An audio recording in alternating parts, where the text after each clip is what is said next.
चला तर मग आम्ही आलो आता इथे माळावर. आमच्या इथल्या गावातला इथे माळ आहे. तिथं आलो इथं रखुमाईच्या मंदिरावर. कसं मंदिर आहे, कसं वाटायला लागले बघा.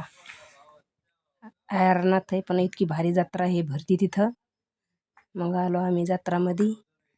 आखाडी एकादशीचे उपास होते. दर्शनाला आलो तो इथं पाहिलं तो अशी रांग लागलेली होती मरणाची. बघा तुम्हाला दाखवते मी. लाईन लागली सगळी. ती माग आहे ते जुनं मंदिर आहे. आता नवीन बांधलंय हे मोठं मंदिर. हे बघा आम्ही आलो आता ह्या बायका मोठ्या मंदिराकडं.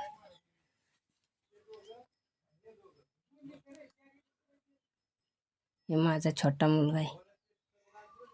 आम्ही आलो आता इकडं. हे बघा बघू शकता तुम्ही किती पब्लिक आलेली. गावगावची पब्लिक आली. रांग तर एवढी मोठी लागली ना, मिळत लागाना. माझ्या लहान मुलानं घेतलाय फोन हातात. ते मला मी दाखवतो. बघा कशी पब्लिक आली.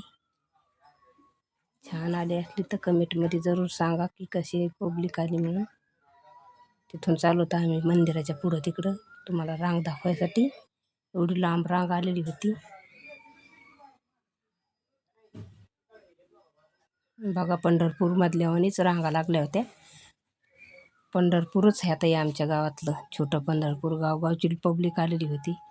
प्रत्येक गावातले लोकांचे इतके वाहनं आलेले होते. वाहन सोडायला सुद्धा माळावर जागा नव्हती राहिली तर खाली सोडे होते मरणाची वाहनं. बघा काय, बघा कशी रांग लागली पंढरपुरातल्या वाणी. वाकडी तिकडी रांग लागली होती. लंबी असती तर खूपच लांब गेली असती. बघा जत्रा गित्रा भरलेली होती मस्त. बघा रांग कशी लागलेली होती. रांग दाखवायसाठी आम्ही एवढं लांबून इकडं आलो. म्हणलं याला रांग दाखवावा.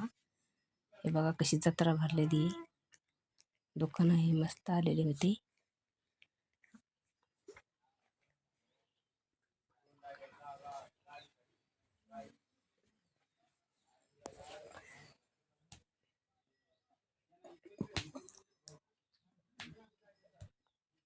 बघा कशी रांग लागली. लांब लोक रांग होती ही. आम्ही म्हणलं आता आमचं दर्शन तर होत नाही. आम्ही 4 वाजता थांबलो. थोडे कमी होत तर आणि मग दर्शनाला गेलतो. तर थोडा पाऊस आला होता ना. माझा भाऊ आहे. भाऊजाई कशी हिंडते सगळे जत्रामध्ये एन्जॉय करतात. आखाडी एकादशीला आम्ही माळावर जातो तर शेतात जातच नाही. शेतातले कामं सगळे गावातले लोकांचे बंद असते. सगळे माळावर जाते जत्रासाठी.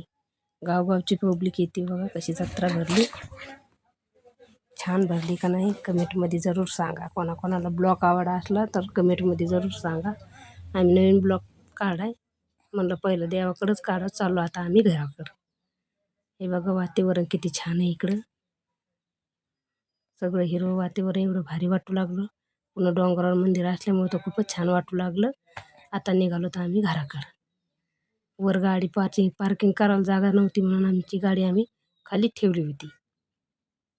आता बरेचसे लोक मागं फिरल्यामुळं थोडे गर्दा कमी दिसायला, नाही तर खूपच गर्दा होता इथं.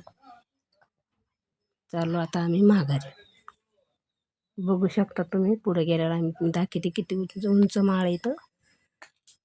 एवढं छान वाटतंय ना ह्या माळावर आल्यावर. बघा मागं पब्लिक. चाललो आता आम्ही घराकडं. बघा मग आता एवढं लंबही नाही चालायला पण तरी पण चालतो. कारण की पंढरपूर गाड्यासारखं आहे ना. पायदिंडी कशी येते तशी नाही निदा इतकं तरी पाय खाली जातो. खाली उतरताना ते इतके पाय गळून येतात ना. म्हणजे चढ जास्त आहे ना माळावर वाट केल्यामुळं.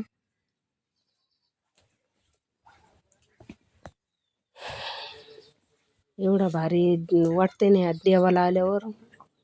पंढरपूरला गेल्यासारखं. आपल्या ह्याच्यानं तर पंढरपूर तर नाही घडू शकत.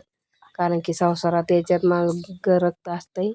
त्याच्यामुळं पंढरपूरला नाही जाणवत लेकरं बाळ उलिवले असल्यामुळं.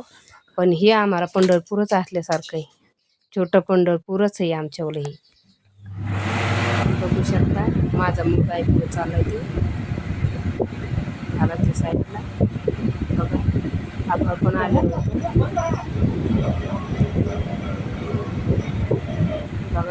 छान वाटायला लागले.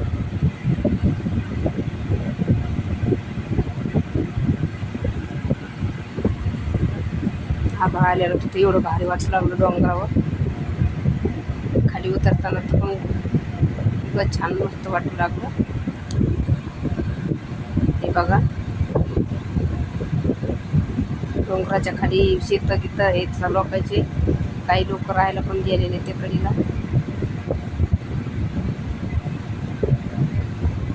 बघा किती चढ आहे. उतरताना तर काय नाही वाटत, पण चढताना एवढे पाय कळून येतात ना. बघा किती जनता आहे.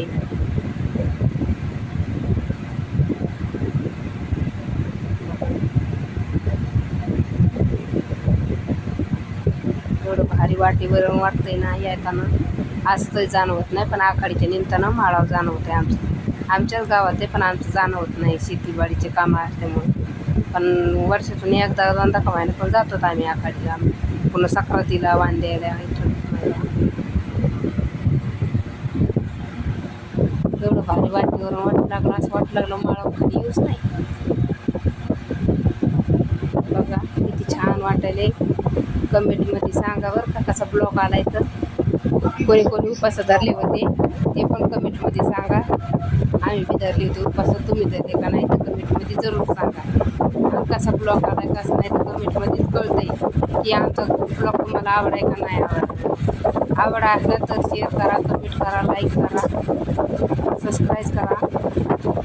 नवीन ब्लॉग टाकलाय आम्ही. हा ब्लॉग जर तुम्हाला आवडला असला तर आम्ही रोज टाकतो.